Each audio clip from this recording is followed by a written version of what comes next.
So a warm welcome to you. My name is Maurice Lam. We're going to be talking very much about best practices.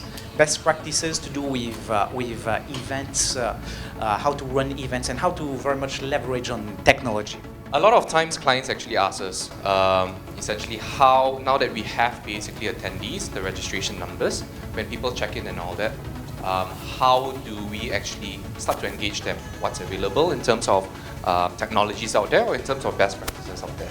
So we got everybody into a room, we told them the new process, they collectively agreed that this is the way to go. Food's good, the content is amazing. I didn't know what to expect actually, but we're only halfway through and I've already taken a lot of notes on what I can actually take actions on in the area that I'm working on right now. I think I appreciated the aspect of event management where there's a lot of focus on engaging the attendees, engaging people who have come to your event.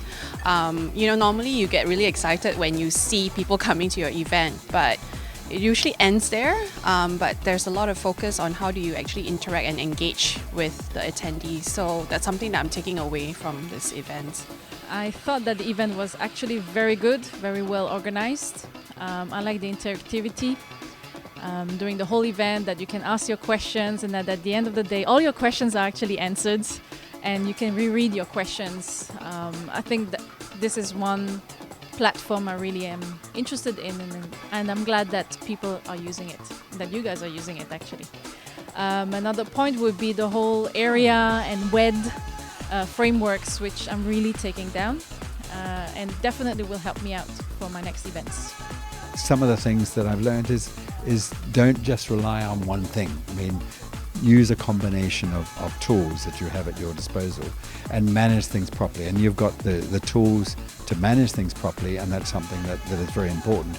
But also, you've got to rely on the people contact as well. That's very important. So don't assume that you can do everything digitally. You've got to have the face-to-face. You've got to allow for networking. You've got to allow for the personal dealings, which are very important, both in the events itself as well as in the planning and the management of the events. The event was quite well organized and very interesting topics, I think. I came here with an open mind and I think I've learned quite a few things, mainly the ideas that we are already doing in certain point. It's just more organized, so it's like you get a clear picture of why you're doing such a strategy and why you're advertising here and there. So it gives a much better, broader picture of your ideas, so you can organize your ideas much better.